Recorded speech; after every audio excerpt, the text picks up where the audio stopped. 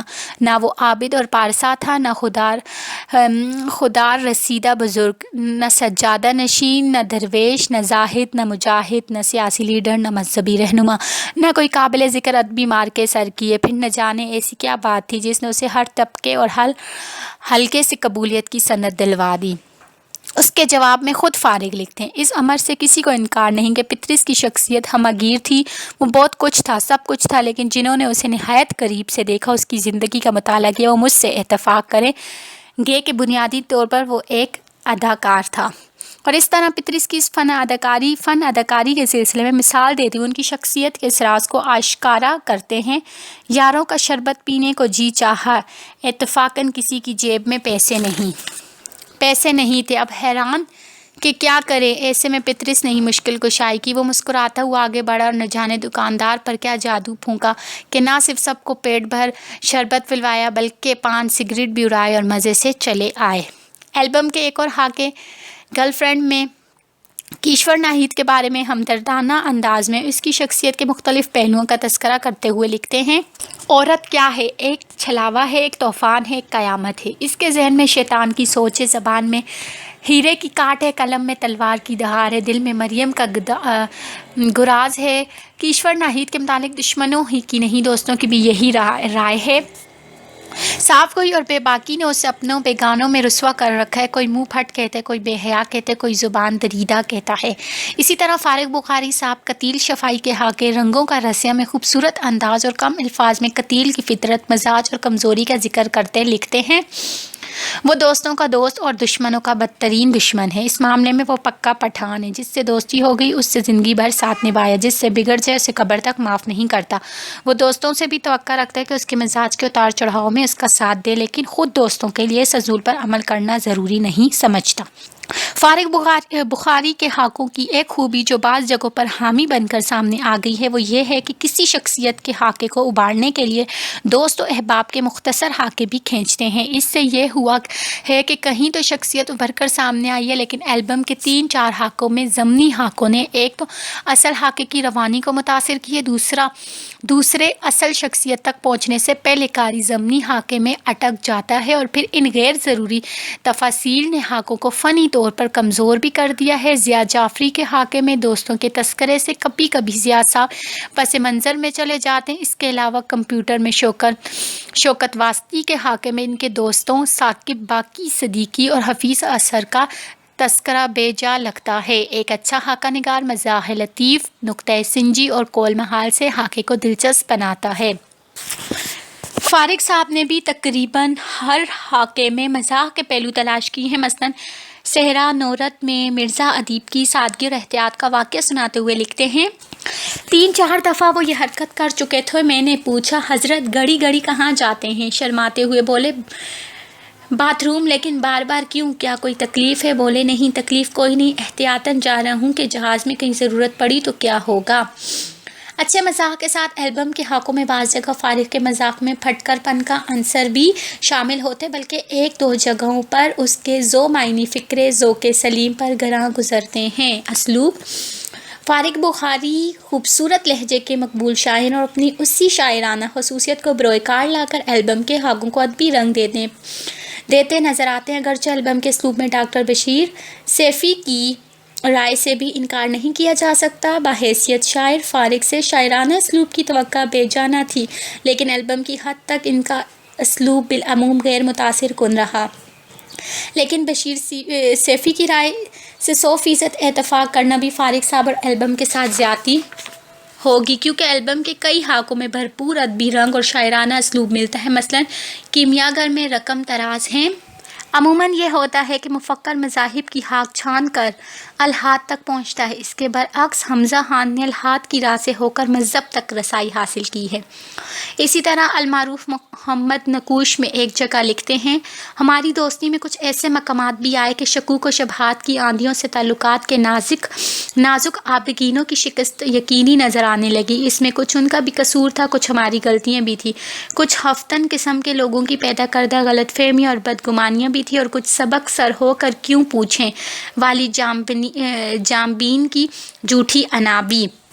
Album کے حقوں میں جو چیز سب سے زیادہ متاثر کرتی ہے وہ مصنف کا دلکش اسلوب ہے، یکسانیت۔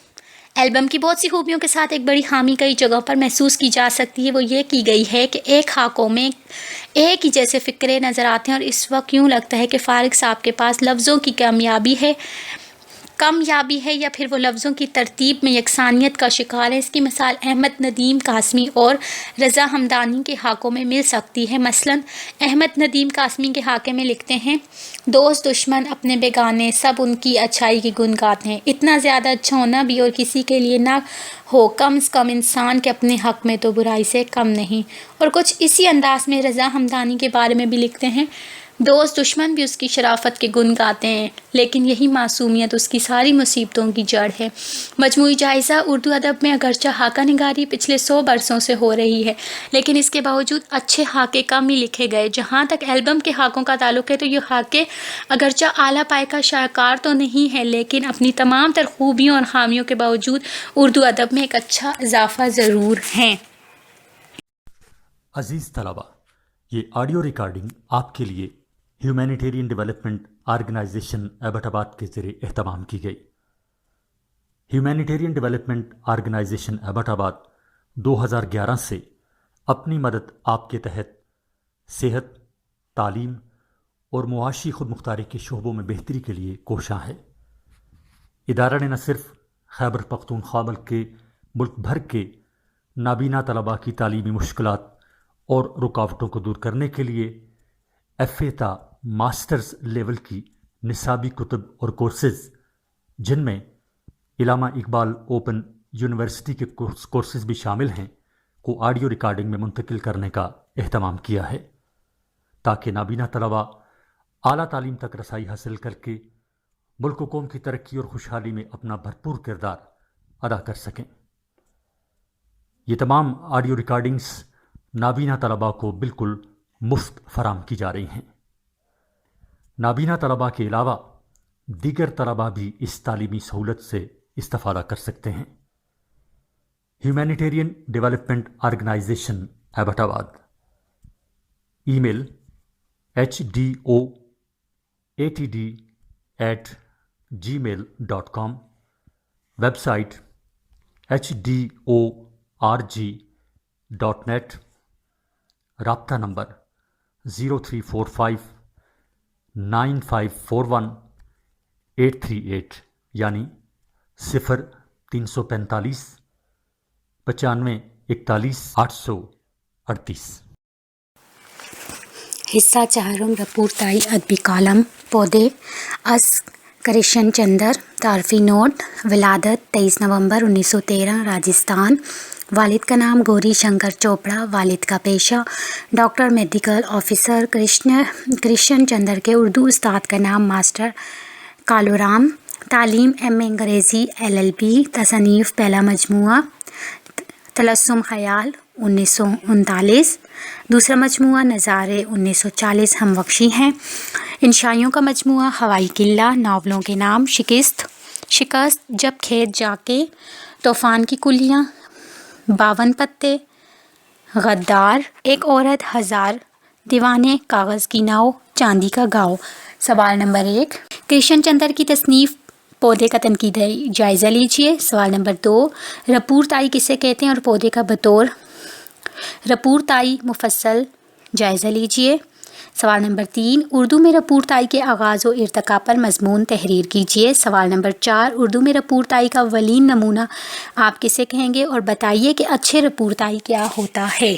رپورتائی کیا ہے؟ رپورتائی کے لوازمات، رپورتائی کا آغاز و ارتقاء، اردو میں رپورتائی کا اولین نمونہ، پودے کا تعارف، پودے کا تنقیدی جائزہ۔ رپورتائی کیا ہے؟ رپورتائی صحافی صنف ہے، اسے بطور ادبی صنف صرف اردو میں برتا گیا لفظ لاطینی اور فرانسیسی زبانوں کے خاندان سے ہے، جو انگریزی میں رپورٹ کے ہم معنی ہے۔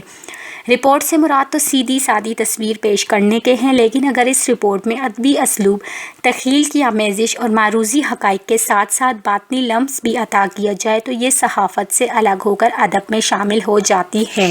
ڈاکٹر ظہور احمد ایوان رپورتائی کی تعریف ان الفاظ میں کرتے ہیں: رپورتائی وہ طویل یا مختصر نثری تحریر ہے جس میں کسی چھوٹے بڑے علمی، ادبی، ثقافتی، سماجی ہنگامے یا موقع کا آنکھوں دیکھا حال خوبصورت ادبی پیرائے میں بیان کیا گیا ہو۔ رپورتائی کے لیے سفر لازمی نہیں مگر سفری تحریر بھی رپورتائی ہو سکتی ہے۔ اس کا بنیادی وصف صداقت اور واقعیت نگاری ہے۔ چنانچہ ادبی اصطلاح میں رپور ایک ایسی چلتی پھرتی تصویر کشی ہے جس میں خود مصنف کی ذات، اسلوب، قوت متحلہ، تخلیقی توانائی اور معروضی صداقت موجود ہو۔ اکثر سفر ناموں کو بھی رپورتائی کے زمرے میں رکھا جاتا ہے، لیکن سفر نامے کے لیے سفر کی ضرورت ہوتی ہے، جبکہ رپورتائی میں ایسا نہیں۔ مصنف چشم تخیل کے ذریعے ہی رپورتائی تخلیق کر سکتا ہے۔ رپورتائی میں مصنف پہلے سفر پیچھے ہے۔ رپورتائی کے لیے سفر ایک اضافی شرط ہے۔ سفر نامے میں سفر پہلا مصنف پس منظر میں ہوتا ہے۔ سفر نامے کے لیے سفر ضروری اور اساسی شرط ہے۔ لوازمات: نمبر 1، رپورتائی کا بنیادی وصف صداقت، بیان اور واقعیت نگاری ہے۔ مصنف حقیقت کی پٹری پر سفر کرتے ہوئے تحریر کو انجام کی طرف لے جاتا ہے۔ نمبر 2، اس میں داخلی و خارجی کیفیات کو پیش کیا جاتا ہے، بلکہ رپورتائی وہی عمدہ خیال کی جاتی ہے جس میں خارج سے داخل اور داخل سے خارج کا سفر اختیار کیا جائے۔ نمبر 3، رپورتائی میں کہانی، مکالمے، کردار سبھی عناصر موجود ہوتے ہیں مگر اس کا کوئی پہلے سے طے شدہ یا سوچا ہوا پلاٹ نہیں ہوتا۔ نمبر 4، رپورتائی کا اسلوب دلچسپ و دل آویز ہونا چاہیے کیونکہ عام رپورٹ کو رپورتائی بنانے والی چیز اسلوب ہی ہے۔ نمبر 5، مصنف اپنی کہانی یا رپورتائی کا مرکزی کردار ہوتا ہے۔ تحریر کی مقصدیت اور دستاویزی حیثیت مسلمہ ہونی چاہیے۔ اس میں شگفتگی و مزاح کی زیریں لہریں بھی ہو سکتی ہیں مگر تحریر محض برائے مزاح نہیں لکھی گئی ہو۔ اس میں افسانے، ڈرامے، انشائیے کی خصوصیات و کیفیات بھی موجود ہوتی ہے مگر یہ تحریر کسی دوسری نثری صنف کے خانے میں فٹ نہیں بیٹھتی۔ رپورتائی کا آغاز و ارتقاء: اردو ادب کی پہلی باقاعدہ رپورتائی کرشن چند کی پودے ہے۔ اس کے بعد ترقی پسندوں نے اس صنف کو آگے بڑھایا۔ 1947 کی بات ہے، دسمبر 1945 میں ابراہیم جلیس کی پہلی بار رپورتائی شہر کی پہلی قسم کی پیشانی پر رپورتائی کا لفظ تحریر ہے۔ 1945 کے بعد رپورتائیوں سے قبل اس کے ارتقاء کے حوالے سے 2 تحریروں کا حوالہ ضروری ہے۔ ایک مولانا ابوالکلام آزاد کی غبار خاطر جو کہ 1946 میں کتابی صورت میں پہلی بار شائع ہوا۔ اس کتاب کو بھی اس کے متن و مواد کے حوالے سے رپورتائی کے طور پر شامل کیا گیا۔ سجاد ظہیر نے یادیں کے عنوان سے شائع کرایا، اس کو بھی رپورتائی کے طور پر شامل کیا لیکن اس میں باقاعدہ رپورتائی کے بہت سے عناصر کی واضح طور پر کمی ہے۔ پودے کی اشاعت سے اردو میں باقاعدہ رپورتائی نگاری کا باقاعدہ ایک سلسلہ چل نکلا۔ اس کے بعد ترقی پسندوں نے اس صنف کو اپنی تحریک کے مقاصد کے لیے بھرپور طریقے سے استعمال کیا۔ 1947 کے واقعات نے رپورتائی کے ارتقاء میں اہم کردار ادا کیا۔ فسادات پر لکھی جانے والی رپورتائی ادبی شاہکار ثابت ہوئی۔ ان میں محمود ہاشمی کی رپورتائی کشمیر اداس ہے، قدرت اللہ شہاب کی کاوش بنی اسرائیل، ابراہیم جلیس کی 2 ملک ایک کہانی، رامانند ساگر کی اردو انسان مر گیا، جمنا داس اختر کی اور خدا دیکھتا رہا اور تاجور سامری کی جب بندھن ٹوٹے وغیرہ چند قابل ذکر رپورتائی ہیں جو کہ سیدھے سادے سچے واقعات پر دلگزار تبصرہ ہے۔ ان واقعات میں صداقت اور افسانوی انداز دونوں موجود ہیں۔ اس کارآمد صنف نے ادب کو تقسیم ہند کے واقعے کو بہت بھرپور طریقے سے پیش کرنے میں مدد دی ہے۔ اردو میں رپورتائی کا اول نمونہ اگرچہ رپورتائی نگاری کا آغاز مولوی اقبال علی کے سفر نامہ پنجاب سے ہوتا ہے لیکن یہ تحریر کلی طور پر رپورتائی کے اصولوں پر پوری نہیں اترتی، اس لیے محققین کرشن چندر کے پودے کو ہی اردو کا پہلا باقاعدہ رپورتائی تسلیم کرتے ہیں۔ ممتاز شیرین نے اگرچہ اس کے مقابلے میں کشمیر اداس ہے کو